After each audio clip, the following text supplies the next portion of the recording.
Rosalinda. Diyos ko, kung hindi ka dumating sa oras, siguradong patay na ngayon si Veronica.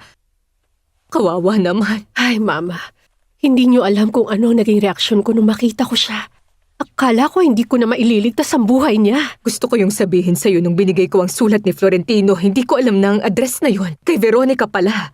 Yung mga problema niya, katulad din ng mga pinagdaanan ko. Alam niyo ba, nahiwalay rin siya sa anak niya. Ay, kawawa naman. Ang gusto lang naman niya yata mahanap na niya ang anak niya. Ay, Mama. Nahanap niya na po. Nagkita na rin sila. Sino? Ang anak ni Veronica ay si Fernando Jose, Mama. Imposible. Hindi yun imposible. Dahil si Veronica Altamirano ang totoong ina ni Fernando Jose. Florentino, alam mo ang tungkol doon. Oo, matagal ko nang alam. Bakit hindi niyo sinabi sa amin?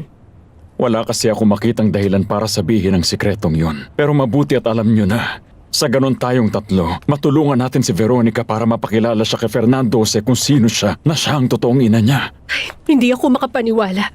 Lahat na lang parang nakakagulat. Hindi mo inaasahan ang lahat ng ito. Pero yun ang katotohanan. Sino pa ang may alam? Si Berta. Siya ang tumulong sa akin para mahanap siya. Teka, sandali lang, Lolo. Kung hindi pa divorce si Veronica sa papa ni Fernando Jose, ibig sabihin lang nun walang bisa ang kasal ni Senyora Valeria. Dahil si Veronica, siya lang talaga ang nag-iisang Senyora Altamirano. Yan din mismo ang sinabi ko sa kanya. Pero ang sagot niya sa akin, wala na siyang pakialam sa kahit ano tungkol kay Valeria. Ang gusto niya lang pag nalaman ni Fernando Jose na siya ang mama niya, patawarin siya. Ay, umaasa ako na ganun nga ang mangyari dahil naiintindihan ko siya. Masakit para sa ina ang mawalay sa anak niya. Tama ka. Ang galing! Para sa akin, pinaglalaroan ka ni Beto, hindi siya nagpapakita kahit sandali. Siya naman ang nawalan. Ang dami-daming lalaki dyan sa paligid eh. Bakit? May nahanap ka na bang kapalit niya? Ay, parang gano'n na nga. Pero wag nyo nang itanong dahil di ko sasabihin. Iha, wag ka nga ganyan. Alam mo namang ayoko nag-iisip Di pa. ko sasabihin hanggat hindi pa kami mag-on.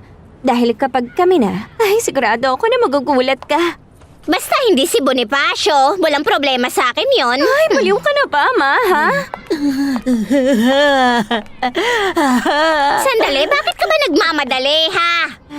Huwag ka na nga magmadali ng ganyan, baka mamaya bigla ka nalang madapa. Ay, Zoila, meron kasing nangyari na sobrang terrible. Kailangan ko na yung sabihin kina Florentino at Soledad. Ano ba nangyari, ha? Si Milton yung sa tindahan. Sabi tumawag sila sa Red Cross Hospital. Ay, kailangan pumunta si Florentino sa ospital na yun kaagad. Kailangan niya magmadali. Sabihin mo na, Mare. Basta talaga sa chismis palagi kang nakahanda, Zoila. Bakit? Ano bang mali ron? Kung gusto mo talagang malaman, hindi ko na uulitin ng 2 beses. Sumunod ka, ha?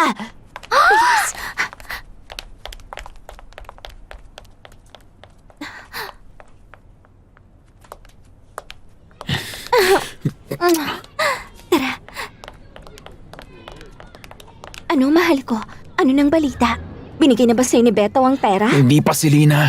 Tinraidor ako ng buwisit na Beto na yun. Ayaw niyang ibigay sa At akin. bakit naman daw? Malaki ang pinagbago ni Beto. Dahil pakiramdam niya na sobrang yaman na niya ngayon. Parang hindi na niya kami kaibigan. Ano nang balak mo, ha? Binibilang ko na lahat ng pera. Kaya nga pinapansin kita eh. Kung alam ko lang, sana talaga hindi na kita pinansin pa. Kalma lang, Reyna ko. Hindi pa naman tapos ang laban eh. Umanda talaga yung Beto na yun sa gagawin ko. Nag-usap kami ni Efren. Malapit na si Beto na humimas ng rehas. Rosalinda.